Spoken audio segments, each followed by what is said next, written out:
In this chapter, we're going to take a look at how to import the SVI variables from our programs into our WebMI and make a connection in between those two.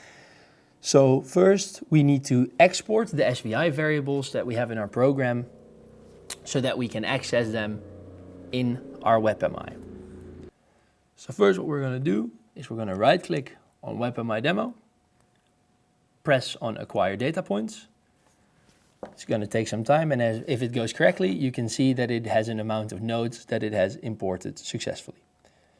We press OK to check if the imports went OK. You can see in the objects down here, for example, in our MIO, which is our module IO, we can see that our card 5 has the outputs that we created and we can use. So for example, card number 5, channel 3 is an output that we haven't used. This is the one that we will use for the upcoming assignment. A small tip that I want to also give you guys, in case you're working on your program, right, and we're adding new variables into our program and we're downloading it to the PLC, it might happen that once you acquire your data points in WebMI, they won't show up.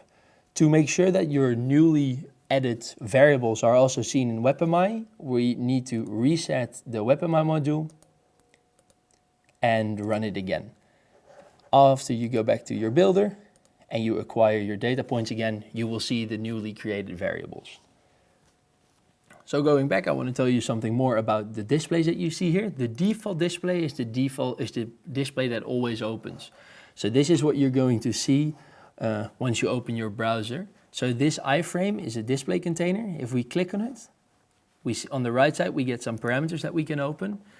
And we can see here that the display that it opens is displays main. So what we added here in main will be opened in this area. So once we've edited all our variables, the ones that we dragged in, we could also look at the attributes by clicking on the part, going to parameters, and we can edit maybe the value that it changes to or the names on the label, whatever. For now, we're going to save what we've created. We're going to right-click on our WebMI demo, and we're going to press Distribute. It's going to ask if we have some unsaved parts. We're going to say yes. And once this visualization has been generated, we can open it in our browser.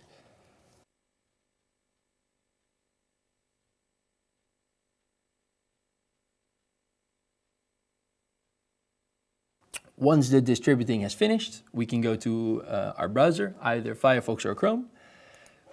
We type in the IP address of the PLC, 0.90, and then with the port that we gave in, which is 8080, we press enter, and this will open the following screen.